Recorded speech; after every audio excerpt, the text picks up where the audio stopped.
ওমরে ফারুকে আজম অথবা আবু জাহালকে তুমি ইসলামের জন্য কবুল করে নিও। আমার মদিনাওয়ালা নবীর দোয়া আমার মাওলার দরবারে কবুল হয়ে গেল। আল্লাহর কাছে আমার নবীর দোয়াটাও পছন্দ হয়ে গেল, কবুল হয়ে গেল। নবী ঘরের মধ্যে বসা এদেরকে যখন বয়ান দিতে লাগলো, একটা পর্যায়ে যাইয়া যখন ওমরে ফারুক তরবারি নিয়ে নবীর গর্দান নেওয়ার জন্য রওনা করে, নবীর গর্দান নিয়ে যাবে, নবীর দুনিয়া থেকে বিদায় করে দিবে, যখন তরবারি নিয়ে যখন রওনা, সাহাবায়ে কেরাম আমার নবীরে বলে, নবী গো, ওমর আসে তরবারি নিয়ে, মানে আপনার গর্দান নিয়ে যাবে।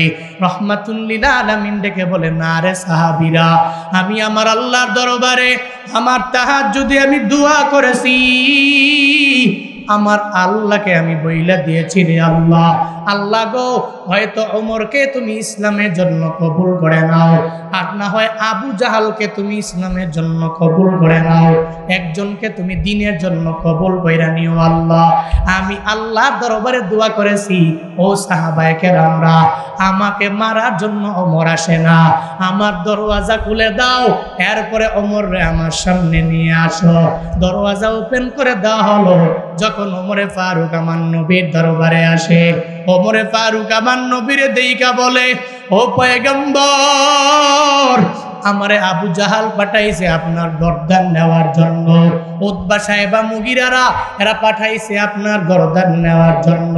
নবী গো, আপনার গর্দান তো আমি নিতে পারি না, আমারে পরায়া দেন লা ইলাহা ইল্লাল্লাহ মুহাম্মাদুর রাসূলুল্লাহ। শিক্ষিত হওয়ার পরে যে ছাত্র সমাজের ব্যাপারে কথা বলতে পারে নাই, এই যারা মজলুম হয়ে গেল, এদের পক্ষে কথা বলতে যারা পারে নাই, এদের মতো তুমি হয়ে যেও না, বরং নিজের জীবনটাকে এমন ভাবে গঠন করাইবা, নিয়ত করে নাও, যেই জায়গায় জুলুম হবে ওই জায়গায় রুখে দাঁড়াবা, যেই জায়গায় দুর্নীতি হবে ওই জায়গায় রুখে দাঁড়াবা। আমার মদিনাওয়ালা নবীর জীবনের সবচেয়ে বড় 4টা গুণের মধ্যে একটা গুণ হলো, যখন কোনো বান্দা হকের কথা বলতে যাইয়া বিপদে পড়ে গেল, মুসিবতের মধ্যে পড়ে গেল, নবী তার পেছনে গিয়া দাঁড়ায় যায়, আর তারে সাপোর্ট দেওয়ার জন্য নবী তার পেছনে গিয়া দাঁড়ায়। ও বান্দারা, আজকে থেকে নিয়ত করো, আমি জিন্দেগিতেও জালেমের পক্ষ অবলম্বন করব না, আমি মজলুমের পক্ষ হইয়া চলব।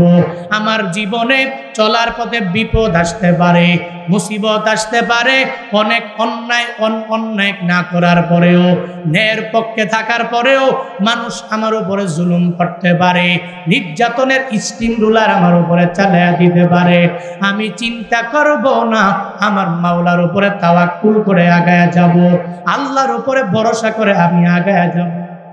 ওয়াদ-দুহা ওয়াল-লাইলি ইযা সাজা মা ওয়াদ্দা'আকা রাব্বুকা ওয়া মা ক্বালা ওয়ালাল আখিরাতু খায়রুন লাকা মিনাল উলা ওয়ালাসাউফা ইউ'তিকা রাব্বুকা ফাতারদা আলাম ইয়াজিদকা ইয়াতীমান ফাআওয়া ওয়া ওয়াজাদাকা দাল্লান ফাহাদা ওয়া ওয়াজাদাকা আইলান ফাআগনা فأما اليتيم فلا تقهر وأما السائل فلا تنهر وأما بنعمة ربك فحدث صدق الله مولانا العظيم وصدق رسوله النبي الكريم ونحن على ذلك لمن الشاهدين والشاكرين والذاكرين والحمد لله রাব্বিল আলামিন।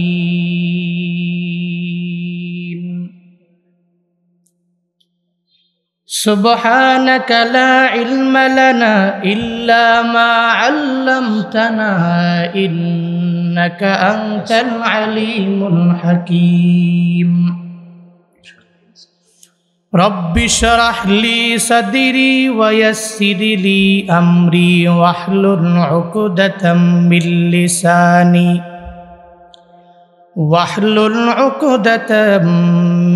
লিসানি ইয়াফকাহু কাওলি। উত্তর চীনামুরা বাইতুল জান্নাহ জামে মসজিদের উদ্যোগে আয়োজিত পঞ্চম বার্ষিক ওয়াজ ও দোয়ার মাহফিলের আজ 26শে অক্টোবর 2024। মোতাবাররাক এই মজলিসে আমার পূর্বেই কথা বলেছেন আন্তর্জাতিক খ্যাতিসম্পন্ন মুফাসসিরে কোরআন, বিশিষ্ট ইসলামী চিন্তাবিদ, সুন্দর কথা বলতেছিলেন হযরত মাওলানা হাফিজ শোয়াইব আহমদ আশরাফি সাহিব দামাত বারাকাতুহুম। আরও অনেকেই আজকের এই প্রোগ্রামে কথা বলেছেন।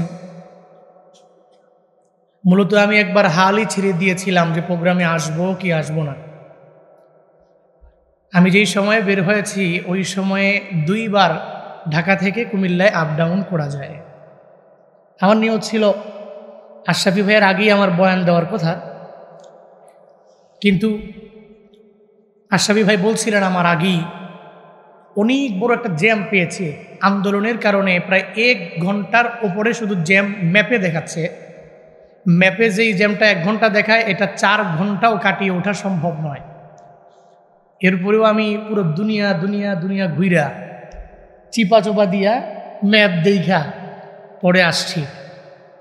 এতক্ষণে সব উলামা হযরতরা কথা বলেছেন। কথা বলার মতো যোগ্যতা আমার নাই, যারা বলেছেন ওনারা সুন্দর বলেছেন। এরপরেও কিছুক্ষণ কথা বলি, আমরা বেশিক্ষণ যাব না। আখিরি মোনাজাত দিয়ে সবাই বাড়ি চলে যাব, বলি ইনশাআল্লাহ। আল্লাহ আমাদের সবাইকে সে তৌফিক দান করেন, সকলেই পড়ি আমিন। ভাই সব সূরাত আদ-দুহা আমি খুতবায় তিলাওয়াত করেছি। একটা আশা জাগা নিয়ে সূরা। মুমিনদের জীবনে হতাশ হবে, বিপদ আসবে, মুসিবত আসবে। বিপদ আর মুসিবত আসলেই যে এই বিপদ তার মৃত্যু পর্যন্ত থাকবে এমনটা নয়, বরং আল্লাহ পাকই বান্দাকে বিপদ দিতে পারে। আবার এই বিপদ থেকে উত্তরণ একমাত্র আল্লাহ পাকই করতে পারে। এজন্য এই ব্যাপারে সূরাত আদ-দুহায় আল্লাহ পাক নবীকে আশা জাগিয়েছেন। প্রথমত কসম করেছেন, এরপরে নবীকে আশা জাগিয়েছেন, এরপরে নবীকে কিছু আদেশ এবং নিষেধ করেছেন।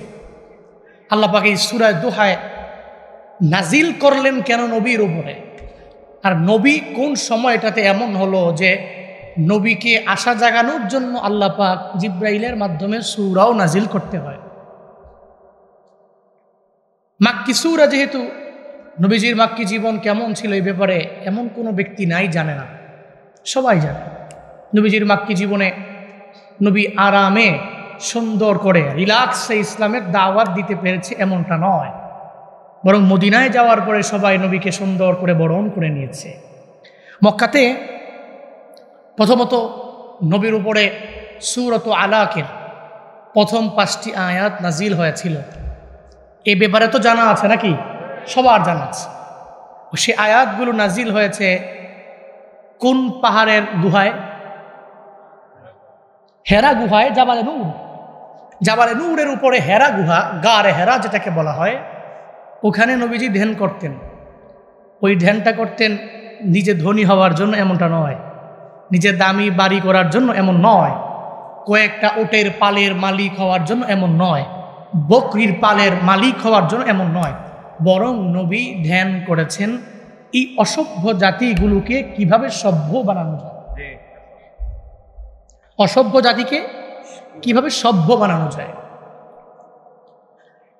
এরপরই আল্লাহর পক্ষ থেকে সূরা আলাকের 5টা আয়াত আল্লাহ পাক জিবরাইলের মাধ্যমে নাজিল করলেন, নবী নবুয়তের মুকুটটা পেয়ে গেলেন। ইকরা বিসমি রাব্বিকাল্লাযী খালাক খালাকাল ইনসানা মিন আলাক ইকরা ওয়া রাব্বুকাল আকরামুল্লাযী আল্লামা বিল কলম আল্লামাল ইনসানা মা লাম ইয়ালাম।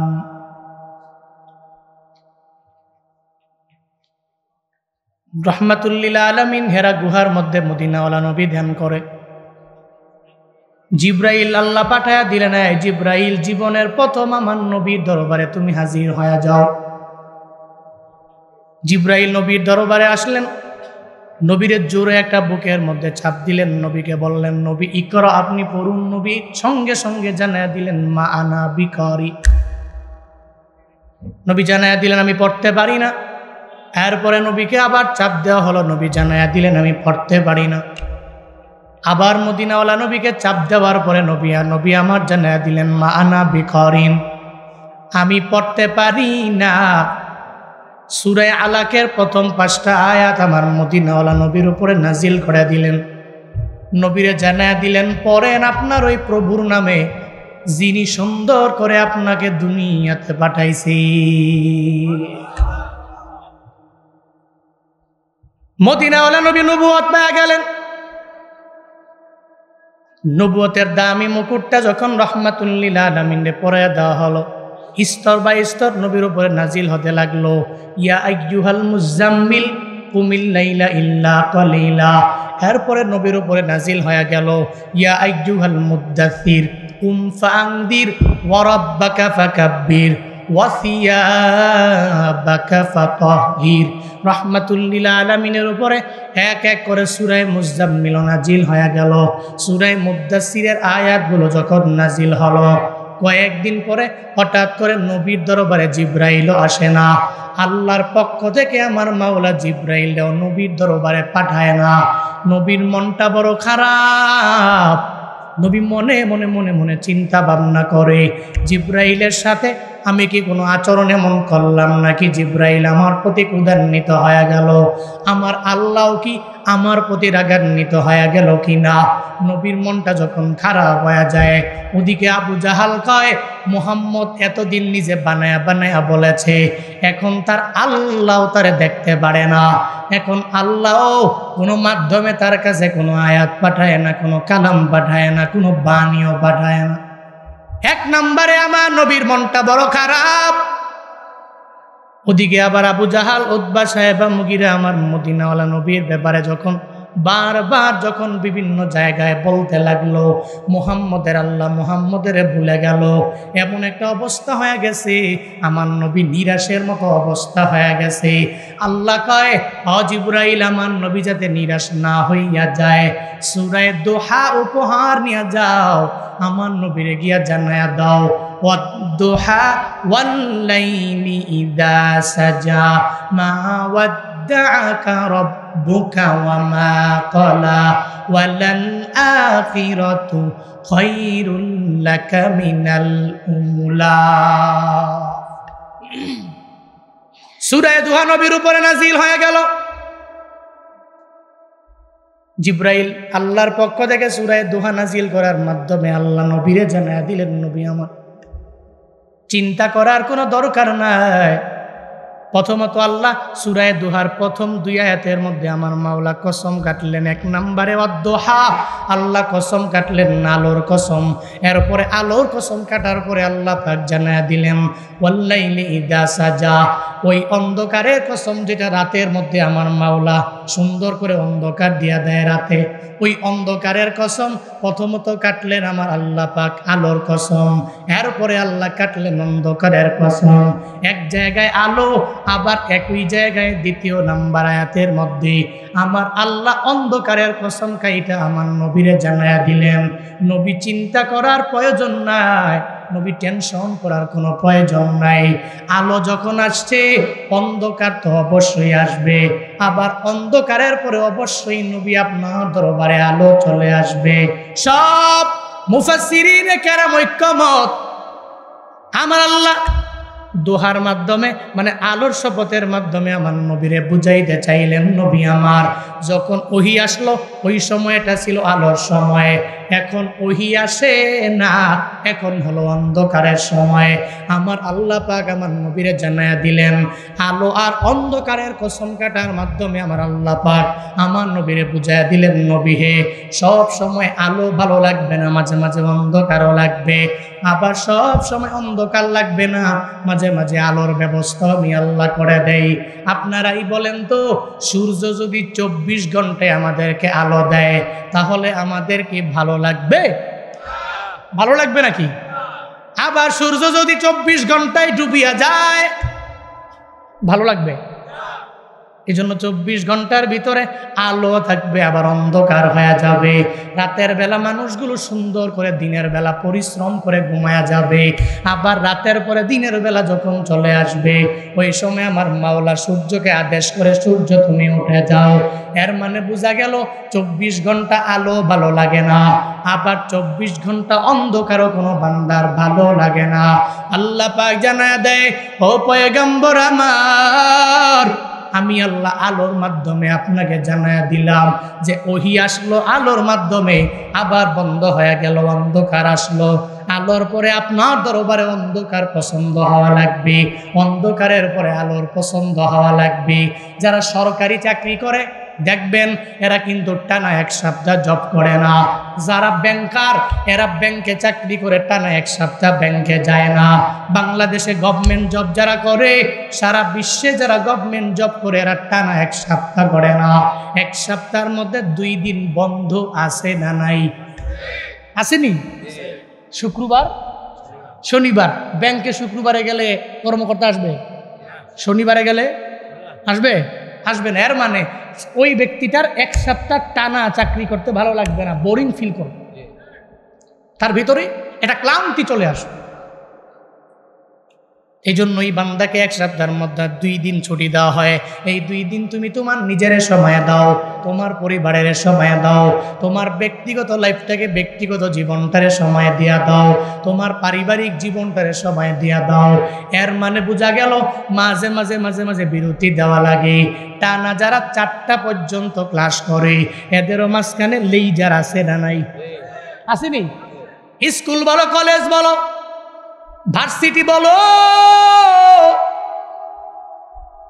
একটানা ক্লাস কোনো জায়গায় করা হয় না রে বাবা। মাঝে মাঝে মাঝে মাঝে একটু গ্যাপ দেওয়া হয়, লেইজার দেওয়া হয়, যাতে করে ওই লেইজারের মধ্যে তার ব্যক্তিগত কাজগুলো সেরে ফেলতে পারে। এরপরে অটোমেটিক পড়াশোনার মধ্যে মনও বসে যাবে। আল্লাহ কয়, ও পয়গম্বর, আমি আল্লাহ আপনারে ভুলে যাই নাই, আমি আল্লাহ আপনার থেকে দূরে সরে যাই নাই, আমি আল্লাহ আপনাকে কোরআন, আপনার উপরে কোরআনটাকে নাজিল করলাম। এই চিন্তা করবেন না, আবু জাহালের কথা শোনার পরে মন ঘাবড়াবেন না, উতবা সাহেবা মুগিরার কথা শোনার পরে মন ঘাবড়াবেন না। মা ওয়াদ্দাআকা রাব্বুকা ওয়া মা ক্বালা। আল্লাহ পাক বলেন, নবী হে, দুনিয়ার সমস্ত মানুষগুলো আপনাকে ছেড়ে ছেড়ে চলে যেতে পারে, আমি আল্লাহ আপনারে ছেড়ে যেতে পারি না। মা ওয়াদ্দাআকা রাব্বুকা ওয়া মা ক্বালা। আল্লাহ পাক জানায়া দিলেন, ও নবী আমার, চিন্তা করার কোনো দরকার নাই। আলো আর অন্ধকারের কসম কাইটা আমি আপনার এতটুকু বলে দিলাম, দুনিয়ার সব মানুষগুলো ভুলে যেতে পারে, আমি আল্লাহ তো আপনারে ভুলে যেতে পারি না। কারণ পয়গম্বর, এই আসমান বানাইছি আপনার জন্য, এই জমিনটা বানাইলাম আপনার জন্য, দুনিয়াতে মানুষ বানাইলাম নবী আপনার জন্য। সব হলো আপনার উসিলা গো পয়গম্বর, আপনার উসিলায় এত এত কিছু আমি আল্লাহ বানাইলাম, আপনাকে তো আমি আল্লাহ ভুলে যাইতে পারি না। ও আল্লাহর বান্দারা, একটু মনোযোগের কান লাগায় শুনলেই তো বোঝা যাবে আল্লাহ নবীরে কেমনে ভুলবে। দেখেন না, হযরত ইব্রাহিম আলাইহিস সালাম আমাদের জাতির পিতা, ওনার উপাধি হলো খলিলুল্লাহ, মানে হলো আমার আল্লাহর বন্ধু। খলিলুল্লাহ আল্লাহর বন্ধু, আমার নবীর লকব হলো হাবিবুল্লাহ, মানে নবীর লকব হলো আল্লাহর বন্ধু। পার্থক্য কোথায়? বলে আমার নবীর আশেক হলো আমার আল্লাহ, আর ইব্রাহিম নবী হলো আমার মাওলার আশিক। এর মানে ইব্রাহিম নবী আল্লাহর বন্ধু, আর আমার নবী নবীর আল্লাহ বন্ধু। সুবহানাল্লাহ পড়বেন না? ওই নবীর আল্লাহ ভুলে যেতে পারে? নবী বলেন মা ওয়াদ্দাআকা রাব্বুকা ওয়া মা ক্বালা। আপনি চিন্তা করছেন আবু জাহালের কথা শুই না নিরাশ হচ্ছেন, আপনার রব পশ্চিমকাল আপনাকে ভুলতে পারে? মা ওয়াদ্দাআকা রাব্বুকা ওয়া মা ক্বালা ওয়ালাল আখিরাতু খায়রুল লাকা মিনাল উলা। নবী হে, প্রথমের চাইতে শেষেরটা বেশি উত্তম হয়, বেশি কল্যাণকর হয়। নবী চিন্তা করবেন না ওয়ালা সাউফা ইউতিকা রাব্বুকা ফাতারদা। এই মাক্কি জীবনে আপনাকে অনেকে আঘাত করবে, আপনার উপরে জুলুম করবে, আপনার উপর নির্যাতন করবে, আপনি মনে করবেন না আপনার আল্লাহ আপনার ভুলে গেছে। না, ওয়ালা সাউফা ইউতিকা রাব্বুকা ফাতারদা, অচিরেই আপনার রব আপনাকে এমন কিছু দিবে যা পেয়ে আপনি রাজি হয়ে যাবেন। সুবহানাল্লাহ পড়বেন না? আল্লাহ পাক নবীকে দেন নাই? যেখানেই নবী মন খারাপ করেছেন, আল্লাহ পাক নবীকে সেই জায়গাতেই, সেই স্থানে আল্লাহ পাক দৌলত দিয়েছেন। নবীজি দোয়া করেছেন আল্লাহর কাছে, আল্লাহ ওমরে ফারুক আজম আর না হয় আবু জাহাল, এই দুইজনের একজনরে তুমি ইসলামের জন্য কবুল করো। দোয়া করছে না? নবী তাহাজ্জুদের টাইমে আমার মাওলার দরবারে দোয়া করে, গো আল্লাহ ওমরে ফারুক আজম অথবা আবু জাহালকে তুমি ইসলামের জন্য কবুল করে নিও। আমার মদিনাওয়ালা নবীর দোয়া আমার মাওলার দরবারে কবুল হয়ে গেল। আল্লাহর কাছে আমার নবীর দোয়াটাও পছন্দ হয়ে গেল, কবুল হয়ে গেল। নবী ঘরের মধ্যে বসা এদেরকে যখন বয়ান দিতে লাগলো, একটা পর্যায়ে যাইয়া যখন ওমরে ফারুক তরবারি নিয়ে নবীর গর্দান নেওয়ার জন্য রওনা করে, নবীর গর্দান নিয়ে যাবে, নবীর দুনিয়া থেকে বিদায় করে দিবে, যখন তরবারি নিয়ে যখন রওনা, সাহাবায়ে কেরাম আমার নবীরে বলে, নবী গো ওমর আসে তরবারি নিয়ে, মানে আপনার গর্দান নিয়ে যাবে। রহমাতুল লিল আলামিন ডেকে বলে, না রে সাহাবীরা, আমি আমার আল্লাহর দরবারে আমার তাহাজ্জুদে আমি দোয়া করেছি, আমার আল্লাহকে আমি বইলা দিয়েছি, রে আল্লাহ, আল্লাহ গো হয়তো ওমরকে তুমি ইসলামের জন্য কবুল করে নাও, আর না হয় আবু জাহালকে তুমি ইসলামের জন্য কবুল করে নাও, একজনকে তুমি দ্বীনের জন্য কবুল কইরা নিও আল্লাহ। আমি আল্লাহর দরবারে দোয়া করেছি, ও সাহাবায়ে কেরামরা, আমাকে মারার জন্য ওমর আসে না, আমার দরওয়াজা খুলে দাও, এরপরে ওমররে আমার সামনে নিয়ে আসো। দরওয়াজা ওপেন করে দেওয়া হলো। যখন ওমরে ফারুক আমার নবীর দরবারে আসে, ওমরে ফারুক আমার নবীরে দেইকা বলে, ও পয়গম্বর, আমারে আবু জাহাল পাঠাইছে আপনার গর্দান নেওয়ার জন্য, উতবা সাহেবা মুগিরারা এরা পাঠাইছে আপনার গর্দান নেওয়ার জন্য। নবী গো আপনার গর্দান তো আমি নিতে পারি না, আমারে পরায়া দেন লা ইলাহা ইল্লাল্লাহ মুহাম্মাদুর রাসূলুল্লাহ। ওমরে ফারুক আজম কালেমা পড়ে নবীর হাতে মুসলমান হয়ে গেল। আল্লাহ কয়, নবী অচিরেই আপনাকে এমন কিছু দান করব, আপনি রাজি হয়ে যাবেন, আপনি সন্তুষ্ট হয়ে যাবেন। ও নবী আমার, আপনি চিন্তা করবেন না। আলাম ইয়াজিদিকা ইয়াতীমান ফাআওয়া, নবী আপনি এতিম ছিলেন, আমি আল্লাহ এতিম থেকে আপনার সম্মানটাকে কত পরিমাণে বাড়ায়া দিলাম। ও পয়গম্বর, আমি আল্লাহ আপনার মাঝে মাঝে এমন নিয়ামত দিলাম, যেই নিয়ামত পাইয়া আপনি খুশি হয়ে গেলেন, আপনার চেহারা মুবারক পরিপূর্ণ হাসিতে ভরপুর হয়ে গেল। আমার নবী তায়েফের ময়দানে গেলেন দাওয়াত দেওয়ার জন্য। অনেক উদাহরণ দেওয়া যাবে, এই ছোট্ট উদাহরণ দিয়ে বাবা শেষ করে দিব, কারণ রাত গভীর পর্যন্ত বয়ান করা যাবে না। নবী তায়েফের ময়দানে গেলেন, ওখানে যাওয়ার পরে নবী যখন দাওয়াত দেয়, তায়েফের মানুষেরা আমার নবীর কথা মানছে না মানে নাই? মানছে। নবীর কথা মাই না, কালেমা পড়ছে। হ্যাঁ, একজনও তো কালেমা পড়ে নাই। নবী হতাশ হয়ে গেলেন। উল্টা নবীর কালেমা মানবে দূরের কথা, উল্টা আরো নবীর প্রতি রাগান্বিত হয়ে গেছে, উদান্বিত হইয়া ছোট ছোট বাচ্চা থেকে নিয়ে শুরু করে বড়রা পর্যন্ত নবীর উপরে পাথর মেরেছে। এই ব্যাপারে এমন কেউ নাই জানেন। এজন্য উহুদের ময়দানে নবী গেছে, ওখানে নবীর দাঁত মোবারক পর্যন্ত শহীদ হয়েছে। এই কাহিনী জানেন না? জানেন না? কিন্তু জানেন, অনেক ভালো করেই জানেন। কিন্তু আল্লাহ পাক যে আর পিছনে আমার নবীকে কি পরিমাণ সন্তুষ্ট হওয়ার মতো এমন এক প্রতিদান, এমন পুরস্কার আল্লাহ নবীকে দিয়েছেন। এই জন্যই তো আল্লাহ সূরা দোহায় বলছেন, ওয়ালা সাউফা ইউতিকা রাব্বুকা ফাতারদা, আপনার রব আপনাকে অচিরেই এমন কিছু দিবে যা পেয়ে আপনি পরিপূর্ণ রাজি হয়ে যাবেন। উহুদের ময়দানে রক্ত ঝরালে দিন কায়েমের জন্য, পাথর বুকে ফুটালে ফুল, মনুষ্য জাতে ছিল শূন্য, শত জ্বালাতন সয়েছ তুমি, সেই কাহিনী শুনে কেঁদেছি। শত জ্বালাতন সয়েছ তুমি, সেই কাহিনী শুনে কেঁদেছি।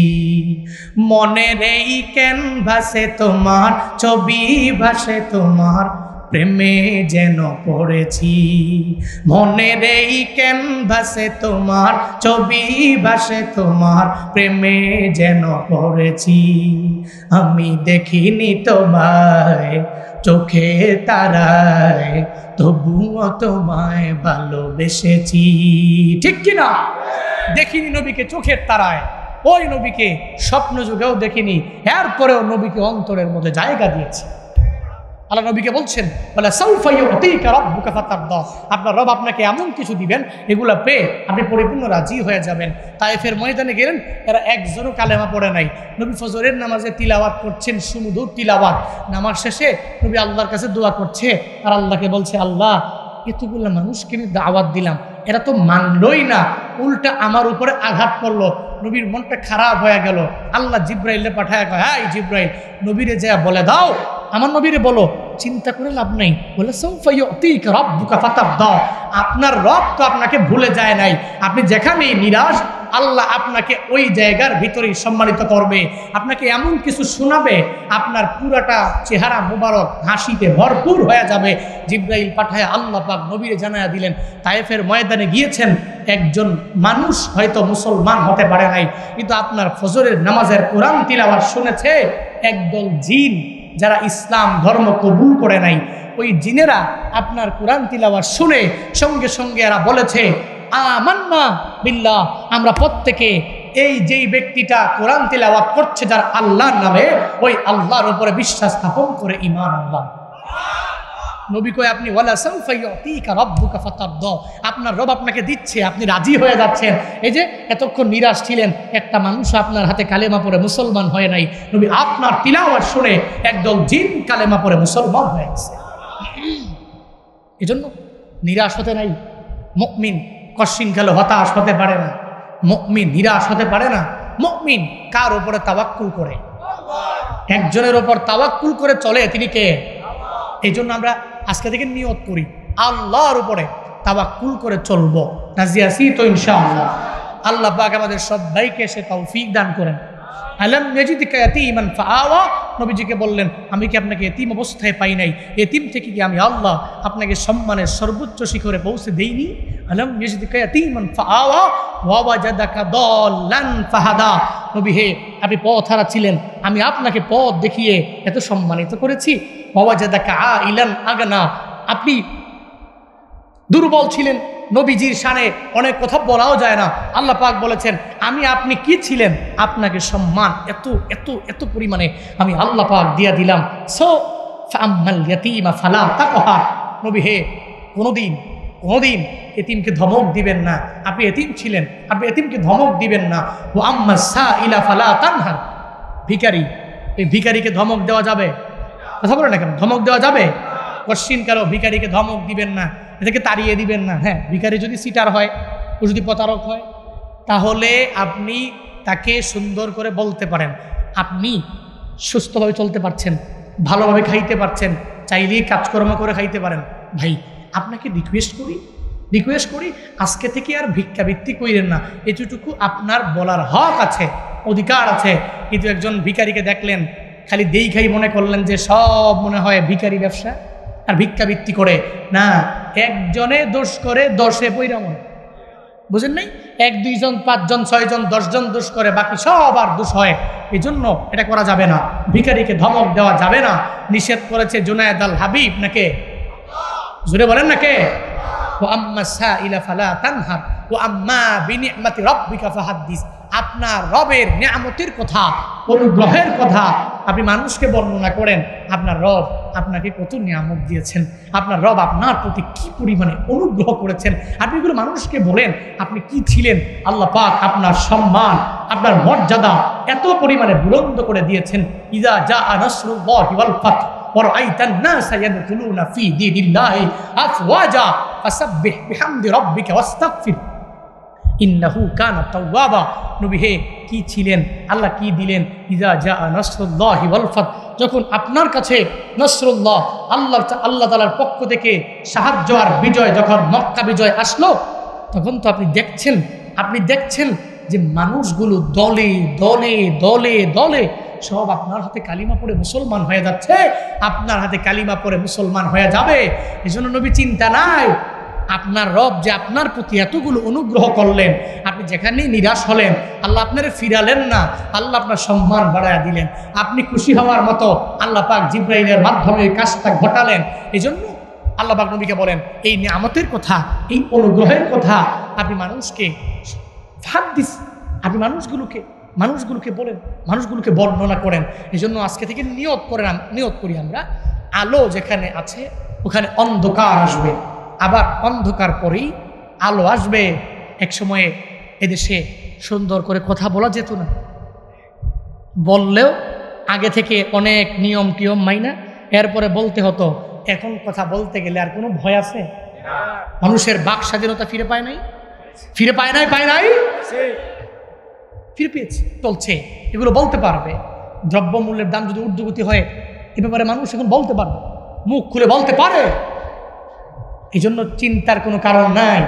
অন্ধকার যেখানে আছে এরপরে অন্ধকারের পরে আলো আসবে। রাত যেহেতু হয়েছে অবশ্যই দিন হবে কি হবে না? কথা বলুন না কেন? নাকি শুধুমাত্র অন্ধকারই চিরজীবন থেকে যাবে? এমন নয়। আপনার সময় খারাপ, আপনার সময় ভালো না, মনে রাখবেন ইন্না মাআল উসরি ইউসরা। নবীর মাক্কি জীবনটা কষ্টের ছিল, মাদানী জীবন সুখে। সুবহানাল্লাহ পড়বেন না? আরো জোরে পড়বেন না? এই যে 16 বছরের একজন অত্যাচারকারী উলামায়ে কেরামদের উপরে বারবার খালি উলামায়ে কেরামকে নিয়ে কটূক্তি, উলামায়ে কেরামকে নিয়ে চুলকানি, এই যে কটূক্তি করলো, অন্ধকারে পড়েছিল পুরা জাতি। এখন এই অন্ধকার থেকে আলো কি আসে নাই? কথা বলেন নাই কেন? যেটা শহীদ আবু সাঈদের মাধ্যমে সম্ভব হয়ে গেল, আমগো ভাই শহীদ মুগ্ধর মাধ্যমে যেটা সম্ভব হয়ে গেল, এদের মাধ্যমে দেশটাকে এখন আলোয় দ্বারা আলোকিত করতে পারবো। এখন আমরাই তো ভালো হওয়া লাগবে। আমরা কেমনে ভালো হব? নিজেরা নিজের পক্ষ থেকে ব্যক্তিগত জীবনটারে সুন্দর করে গুছায় নিব, তখনই আমার দেশটাকে একটা সুন্দর পর্যায় পর্যন্ত নিয়ে যাওয়া যাবে। শুধুমাত্র উপদেষ্টারাই কাজ করবে, আমরা করব না। শুধু সমন্বয়কেরা কাজ করবে, আমরা করব না। শুধু আসিফ মাহমুদরা কাজ করবে, আমরা করব না। শুধু সার্জিসরা কাজ করবে, আমরা করব না। এই চিন্তা নিয়ে আগাবো না, বরং গ্রামে গ্রামে গ্রামে, আপনার মহল্লায় পাড়ায় পাড়ায় একটা মানুষ অন্যায় করলে ওই অন্যায়টাকে রুখে দেওয়া লাগবে। একটা মানুষ যদি দুর্নীতির মধ্যে জড়ায়া যায়, ওই দুর্নীতিকেও পরিপূর্ণ রুখে দেওয়া লাগবে।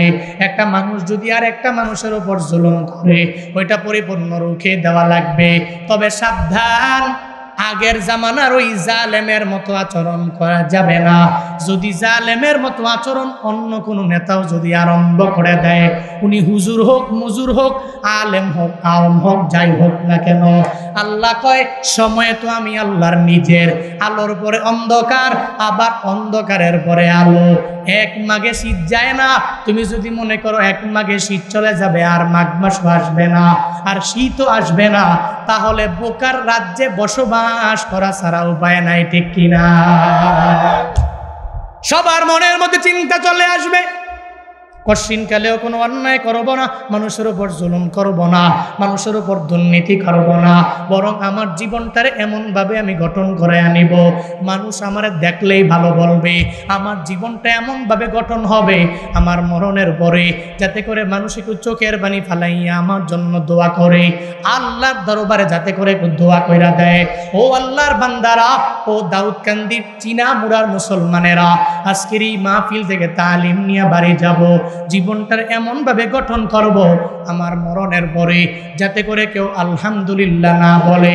ওই যে আন্দোলনের সময় একজন পুলিশ মারা গেলেও মানুষ আলহামদুলিল্লাহ বলে, শত শত লোকেরা কমেন্ট করে জানায় দেয় আলহামদুলিল্লাহ, এই লোকটা মরছে তো ভালো হয়েছে, এই লোকটা মরছে, এর দলের সমস্ত লোকেরা মারা গেলেও কোনো অসুবিধা নাই।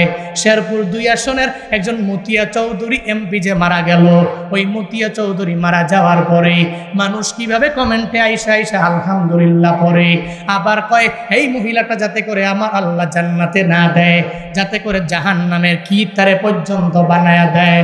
ও আল্লাহর বান্দারা, নিজের এলাকায় পর্যন্ত মাটি দেওয়ার জায়গা নাই, এলাকার মানুষেরা এত পরিমাণে ঘৃণা করে, মনের মধ্যে একটু চিন্তাও কি এর উপরে অন্যান্য লোকদের আসে না যে একটা মানুষ একটা এলাকার জন্য খাটলো, এরপরেও মানুষ তার মরণের পরে জাহান্নামী কেন বলে, কেন জান্নাতি বলে না, কেন তার জন্য ইন্না লিল্লাহ পড়ে না, কেন আলহামদুলিল্লাহ পড়ে? এর মানে বোঝা গেল ও জুলমের মাত্রাটা বাড়াইয়া দিয়েছে, অত্যাচারের মাত্রাটা বাড়াইয়া দিল। আল্লাহ কয় সময় আমার, তোর তো সময় না, আলো আসলে অন্ধকার চলে যাবে, অন্ধকার আসলে আলো চলে যাবে, এগুলো সব তো আমি মাওলার কথা শুনে। যদি জুলমের মাত্রা বাড়ায়া দাও, আমি আল্লাহ এমন ভাবে ধরবো যেরকম আমি আল্লাহ ফেরাউনকে ধরেছিলাম, আমি আল্লাহ এমন ভাবে ধরবো যেরকম আমি আল্লাহ নমরুদকে ধরেছিলাম, আমি আল্লাহ এমন ভাবে ধরবো যেমন আমি আল্লাহ আবু জাহালকে ধরেছিলাম। আল্লাহর মায় দুনিয়ার বাইর, আমার মাওলা ধরে ধরে ধরে না, ধরলে কিন্তু ছাড়ে না, ঠিক কিনা? আল্লাহর কাছে দামি হওয়ার জন্য রে বাবা, আজকে থেকে নিজের জীবনটাকে এমনভাবে গঠন করে নাও, সাবধান, আমগো ব্যারিস্টার সুমনের মতো গঠন কইরো না। শিক্ষিত হওয়ার পরে যে ছাত্র সমাজের ব্যাপারে কথা বলতে পারে নাই, এই যারা মজলুম হয়ে গেল এদের পক্ষে কথা বলতে যারা পারে নাই, এদের মতো তুমি হয়ে যাও না, বরং নিজের জীবনটাকে এমনভাবে গঠন করাইবা, নিয়ত করে নাও যেই জায়গায় জুলুম হবে ওই জায়গায় রুখে দাঁড়াবা, যেই জায়গায় দুর্নীতি হবে ওই জায়গায় রুখে দাঁড়াবা। আমার মদিনাওয়ালা নবীর জীবনের সবচেয়ে বড় 4টা গুণের মধ্যে একটা গুণ হলো, যখন কোনো বান্দা হকের কথা বলতে যাইয়া বিপদে পড়ে গেল, মুসিবতের মধ্যে পড়ে গেল, নবী তার পেছনে গিয়া দাঁড়ায় যায়, আর তারে সাপোর্ট দেওয়ার জন্য নবী তার পেছনে গিয়া দাঁড়ায়। ও বান্দারা, আজকে থেকে নিয়ত করো, আমি জিন্দেগিতেও জালেমের পক্ষ অবলম্বন করব না, আমি মজলুমের পক্ষ হইয়া চলব। আমার জীবনে চলার পথে বিপদ আসতে পারে, মুসিবত আসতে পারে, অনেক অন্যায় না করার পরেও, ন্যায়ের পক্ষে থাকার পরেও মানুষ আমার উপরে জুলুম করতে পারে, নির্যাতনের স্টিম রুলার আমার উপরে চালিয়ে দিতে পারে। আমি চিন্তা করব না, আমার মাওলার উপরে তাওয়াক্কুল করে আগায়া যাব, আল্লাহর উপরে ভরসা করে আমি আগায়া যাব। এই ময়দান থেকে এই তালিম নিয়ে যারা বাড়িতে যাওয়ার জন্য তৈয়ার আছো, 2টা হাত তুলে আমার আল্লাহকে দেখায়া দাও। ও দয়ার মালিক, কুদরতের নজর দিয়া তাকায়া দেখেন আল্লাহ, আপনার এই বান্দারা 2টা হাত বাড়ায়া দিছে রে মাওলা, আমাদের সব ভাইকে আপনার উপরে তাওয়াক্কুল করার মতো তৌফিক দান করেন আল্লাহ, আপনার উপরে ভরসা করার মতো তৌফিক দান করেন আল্লাহ। আয় আল্লাহ, বিপদে ফালাইবেন, মুসিবতের মধ্যে ফালাইবেন। আয় আল্লাহ, বিভিন্ন হতাশার মধ্যে আমরা পড়ে যেতে পারি, মুসিবতের মধ্যে পড়ে যেতে পারি, আপনাকে যাতে ভুলে না যাই, আপনার উপরে যাতে ভরসা করে নিয়ে চলতে পারি, সেই তৌফিক আমাদেরকে দান করেন আল্লাহ। জালেমের বিপক্ষে দাঁড়ানোর মতো তৌফিক দেন। আয় আল্লাহ মাজলুমের পক্ষে দাঁড়ানোর মতো তৌফিক দান করেন। আমিন। আলহামদুলিল্লাহি রাব্বিল আলামিন। ওয়াসসালাতু ওয়াসসালামু আলা সাইয়্যিদিল আমবিয়া ওয়াল মুরসালিন ওয়া আলা আলিহি ওয়া আসহাবিহি আজমাইন। ইয়া আরহামার রাহিমিন, ইয়া আরহামার রাহিমিন, ইয়া আরহামার রাহিমিন। আল্লাহুম্মা জাআলনি সাবুরা ওয়াজআলনি শাকুরা ওয়াজআলনি ফি আইনি সগীরা ওয়া ফি আ'য়ুনিন নাসি কাবীরা। আল্লাহুম্মা জাআলনা মিনাল মুস্তাজাবিনা লিদ-দাওয়াত। আল্লাহুম্মা ইন্না নাসআলুকাল জান্নাহ ওয়া নাউযু বিকা মিনান নার। রাব্বিরহামহুমা কামা রাব্বায়ানি সগীরা। রাব্বিরহামহুমা কামা রাব্বায়ানি সগীরা। মুরিয়াগি আসে যাদির মাওবা কবরেরি আযাব আল্লাহ করো মাফ। কবরেরি আযাব আল্লাহ করো মাফ। কবরেরি আযাব যদি কেউ দেখিত, ঘরবাড়ি সারিয়া জংলায় পালাইতো। ঘরবাড়ি সারিয়া জংলায় পালাইতো। সাপে কাটবে, গুরুজু মারবে, হায় রে হায়। ওই কবরে নামাজ ছাড়া উপায় নাই। ওই কবরে রোজা সারা উপায় নাই। ওই কবরে নেক আমল ছাড়া উপায় নাই। দয়ার মালিক কুদরতের নজর দিয়া তাকায়া দেখেন আল্লাহ, এই ময়দানের ভিতরে আপনার কতগুলো আশিকিন, জাকিরিন, শাকিরিন বান্দা লই। আমি বড় গুনাহগার, জিন্দেগি রাশি রাশি গুনাহ লইয়া পাহাড় পরিমাণ গুনাহ নি তোমার দরওয়াজায় হাত বাড়ায় দিলাম। জিন্দেগিতে এমন কোনো গুনাহ নাই করলাম না রে আল্লাহ। আয় আল্লাহ, তুমি যদি মাফ না করো, আমাদের যাওয়ার মতো চাওয়ার মতো আর কেউ নেই। দুনিয়ার ভিক্ষুকে এক দরওয়াজায় ভিক্ষা না পাইলে আরেক দরওয়াজায় যায়, ওই দরওয়াজায় ভিক্ষা না পাইলে আরেক দরওয়াজায় যায়, ওই দরওয়াজায় ভিক্ষা না পাইলে আরেক দরওয়াজার আশা করে দৌড়ে যায়। কিন্তু তুমি আমাদের এমন মালিক, তুমি যদি তোমার দরওয়াজা থেকে ফিনায়া দাও, আমাদের যাওয়ার আর কোনো জায়গা হবে না। আয় আল্লাহ, জিন্দেগির গুনাহগুলো নিয়ে তোমার দরওয়াজায় হাত বাড়াইলাম। আমাদের জীবনের যৌবনের সব গুনাহগুলো মাফ করে দাও। ও দয়ার মালিক, এই ময়দানে কাহার যেন মা নাই, মা হারাইয়া বড় এতিম হয়ে গেছে। আয় আল্লাহ, তাদের মায়ের কবর তুমি জান্নাতের বাগান বানায়া দাও। যাদের বাবা দুনিয়ায় নাই, বাবার কবর জান্নাতের বাগান বানায়া দাও। আমাদের আব্বা আম্মা যাদের বেঁচে আছেন, মা বাবার দোয়া নিয়ে চলার তৌফিক দান করো আল্লাহ। মা বাবার খেদমত করার তৌফিক দিয়া দাও। মা বাবার দোয়া নিয়ে অগ্রগামী হয়ে চলার তৌফিক দান করো। ও দয়ার মালিক, এই আজকের এই মাহফিল তুমি নিজ গুণে কবুল করে নাও। হাসরের ময়দানে এই মাহফিল নাজাতের ওসিলা বানায়া দিও আল্লাহ। যেই বক্তারা যেই বিষয়ে বয়ান করলো, ওই বয়ানের উপরে আমল করার তৌফিক দিয়া দাও। তোমার খাস বান্দাদের অন্তর্ভুক্ত তুমি বানায় নাও। আমাদের প্রত্যেককে নামাজি বানাও, রোজাদার বানাও, নেক আমলওয়ালা বানাও। কত পর্দার অন্তরালের মা আমি গুনাহগারের সাথে হাত বাড়াইলো, কার মনে কি আশা প্রাণে কি ব্যথা আমি জানি না। প্রত্যেকের মনের নেক বাসনা পূরণ করে দাও, প্রত্যেককে আবেদা বানায়া দাও। হায় আল্লাহ জাহেদা বানায়া দাও, মুসল্লিয়া বানায়া দাও, মুজাক্কিয়া বানায়া দাও, রাবেয়া বসরির মতো ওলিয়া মা বোনদের বানাও। রব্বানা তাকাব্বাল দুআনা বিওয়াসিলাতিন নবী সাল্লাল্লাহু আলাইহি ওয়াসাল্লাম। রব্বানা তাকাব্বাল মিন্নি ওয়া মিন্না ইন্নাকা আনতাস সামিউল আলিম ওয়া তুব আলাইনা ইয়া মাওলানা ইন্নাকা আনতাত তাওয়াবুর রহিম। ওয়া সাল্লাল্লাহু তাআলা আলা খাইরি খালকিহি ওয়া আলা আলিহি ওয়া আসহাবিহি আজমাইন। আমিন আমিন আমিন বিরহমাতিকা ইয়া আরহামার রাহিমিন।